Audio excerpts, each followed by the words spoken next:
it's Jordan with Best Life Physical Therapy, and I'm going to show you a really quick technique that you can use at home to help increase your thoracic rotation. So thoracic rotation is this motion here.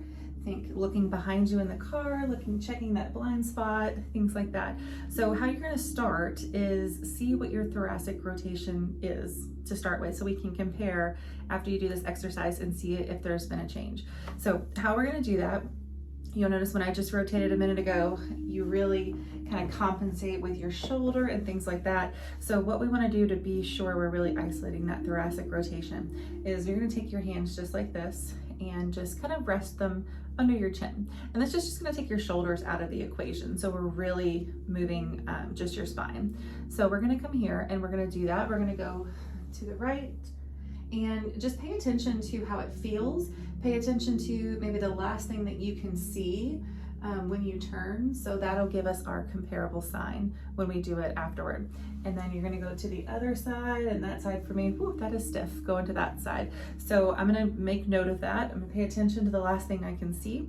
And so now we're gonna do the exercise. So what we're gonna do is we're gonna, instead of moving our shoulder blades on our rib cage, which is what naturally happens, we are going to try to do the opposite. We're going to fix that shoulder blade and move your rib cage under the shoulder blade. So we're just kind of making a switch here to take care of that sticky shoulder blade that's keeping you from moving. So we'll go to the right first, and what you're going to do is kind of make a 90-degree angle here with your elbow. We're going to keep it nice and close to your body, and you're just going to squeeze that shoulder blade back. Okay, so we don't want to come up at all, wrong direction. We want to come back so we're fixed there.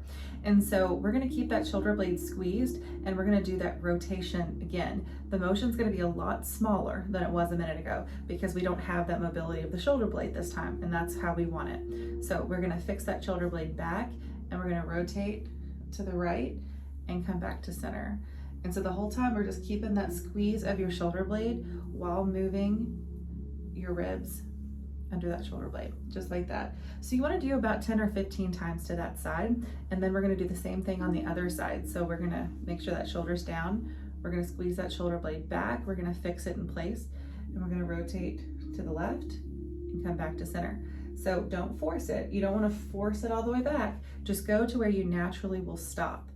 So right about here, can't go any further, and I'm going to come back to center. And you're going to do that about 10, 15 times. You can do it as much as you want. It feels pretty good. And then once you've done that, now we want to compare. So we're going to come right here. We're going to take our shoulders out of the equation, and we're going to reassess. We're going to rotate, and I have a ton more motion. I didn't even do 10 or 15 actually. And then we're going to go to the other side, and you should notice that you have more mobility in that rotation.